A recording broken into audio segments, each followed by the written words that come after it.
हिंदी कक्षा में आपका स्वागत है। आज मैं आपके समक्ष एक नई कविता लेकर उपस्थित हुई हूँ। कविता नहीं बल्कि हमारा धार्मिक ग्रंथ रामचरितमानस का एक प्रसंग है। कक्षा 10 में आपने राम लक्ष्मण परशुराम संवाद पढ़ा था और कक्षा 12 में लक्ष्मण मूर्छा और राम विलाप का प्रसंग हमारे सिलेबस में है, तो उसी का हम आज अध्ययन करेंगे। उससे पूर्व कवितावली जो उत्तरकांड में दी गई है के कुछ कवित यहाँ दिए गए हैं, उनको हम पहले अध्ययन करते हैं। उसके बाद आगे लक्ष्मण मूर्छा और राम विलाप का प्रसंग का हम आज अध्ययन करेंगे। सबसे पहले आप पेंसिल लेकर बैठिए और लिखिए कि कविता में या कवितावली उत्तरकांड से ली गई है और इसकी भाषा अवधी भाषा है। कवित्त छंद का प्रयोग किया गया है। प्रस्तुत काव्यांश में कवित्त छंद का प्रयोग किया गया है और दृश्य और श्रव्य बिंब विद्यमान है। कवितावली का पहला कवित्त मैं पढ़ रही हूं। किस भी किसान कुल बनिक भिखारी भाट चाकर चपल नट चोर चार चेट की पेट को पढ़त गुण गढ़त चढ़त गिरी अटत गहन गन अहन अखेट की ऊंचे नीचे करम धर्म अधर्म करी पेट ही को पचत बेचत बेटा बेट की तुलसी बुझाई एक राम घनश्याम ही ते आगी बड़वागिते बड़ी है आगी पेट की। अब ये देखिए कि हमारे कवि तुलसीदास जी कितने दूरदर्शी थे कि उन्होंने उस समय में आज के समाज की इन कमियों को पहचानते हुए, यानी दूरदर्शिता के कारण ही उनको पता था कि आने वाला समाज ऐसा होगा, जो यहां अपने काव्य में प्रस्तुत किया। किसबी यानी परिश्रमी, किसान आप भली भांति जानते हैं कृषक को कहते हैं, किसान कुल का, बनिक व्यापारी भिखारी भाट ये जो ऊपर नीचे चढ़ने उतरने का काम करते हैं, चाकर नौकर चाकर जो होते हैं, चपल नट चतुर चंचल जो नट होते हैं, तरह तरह के खेल दिखाते हैं, चोर चार चेट की यानी किसी भी प्रकार का व्यक्ति पेट को पढ़त गुण गढ़त चढ़त गिरी, केवल और केवल अपने पेट को यानी पेट की अग्नि को जानते हुए हर प्रकार के कार्य करता है, पढ़ता है, गुनता है और गढ़कर केवल पेट की आग बुझाने के लिए सभी तरह के कार्य करता है, भले ही वो पर्वत पर क्यों न चढ़ना हो। अटत गहन गन अहन अखेट की, अटत गहन गन अर्थात पर्वत पर चढ़ने के साथ साथ पेट भरने के लिए अनेक प्रकार के ऊंचे नीचे कार्य करते हैं। ऊंचे नीचे कर्म धर्म अधर्म सभी तरह के काम जितने भी करते हैं वो केवल पेट की आग बुझाने के लिए ही करते हैं। पेट ही को पचत, केवल पेट ही को भरने के लिए अपने बेटा और बेटी तक को भी कई बार ऐसी परिस्थिति विषम होती है कि वो बेच तक देते हैं। और तुलसीदास जी कहते हैं कि केवल और केवल यदि हम राम नाम को जपते रहें तो वो केवल ऐसा घनश्याम है, ऐसा राम नाम का जप है कि जो सब तरह की अग्नि का शमन करने वाला है, दमन करने वाला है, पेट की आग को भी बुझाने वाला है। किस भी किसान कुल में अनुप्रास अलंकार है।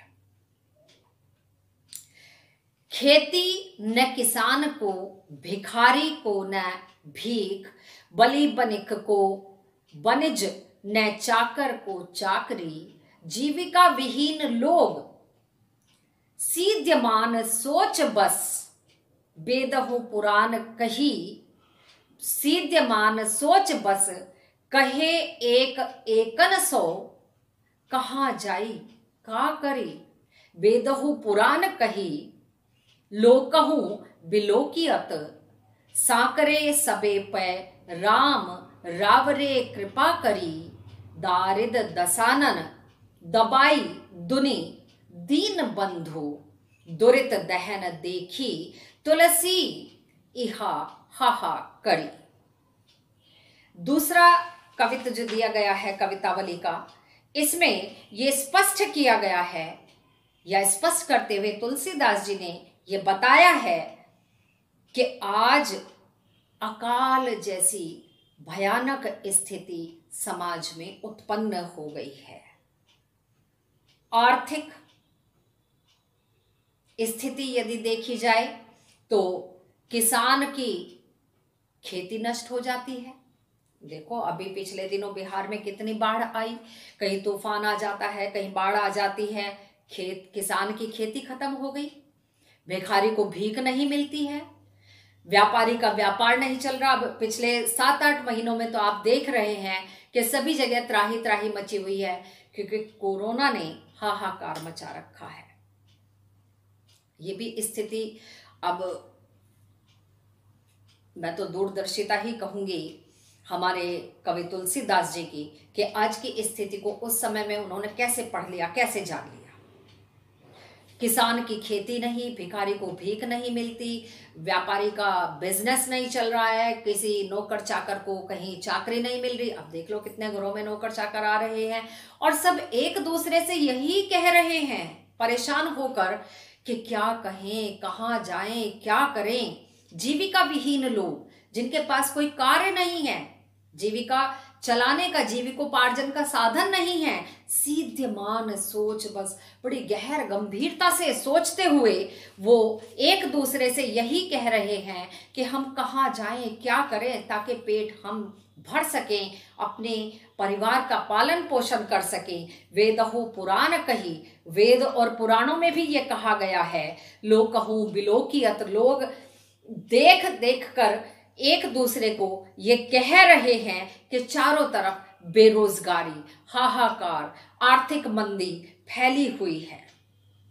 लोग साधन विहीन हो गए हैं। साकरे सबे पे राम रावरे कृपा करी। और यदि हम सब मिलकर इस बात पर विचार करें, मनन करें कि भगवान राम सब पर कृपा करेंगे।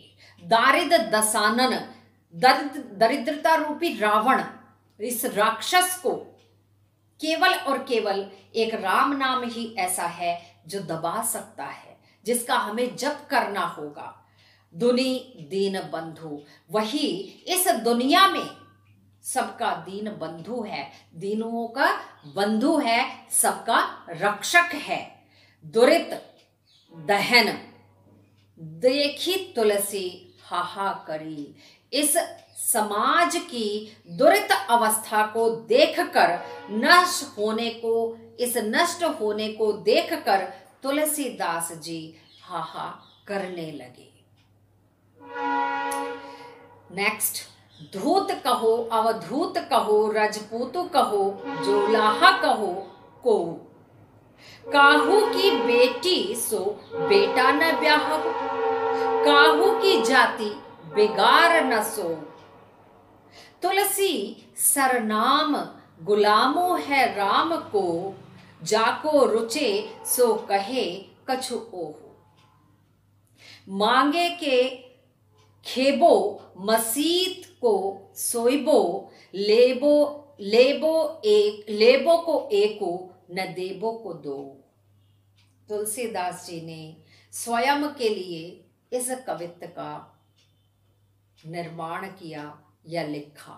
धूत कहो अवधूत कहो, लोग बाग मुझे चाहे धूर्त कहें, धूर्त कहें, चाहे अवधूत कहें, चाहे संत महात्मा माने, जो मर्जी चाहे माने, चाहे राजपूत माने, चाहे जुलाहा माने, यानी जिसकी जो मर्जी में आता है वो मुझे उस जाति का मान सकता है। कोई मुझे धूर्त भी मान सकता है, कोई मुझे संत महात्मा अवधूत भी मान सकता है, कोई मुझे राजपूत कहे, कोई मुझे जोलाहा कहे, मुझे किसी से कोई फर्क नहीं पड़ता है।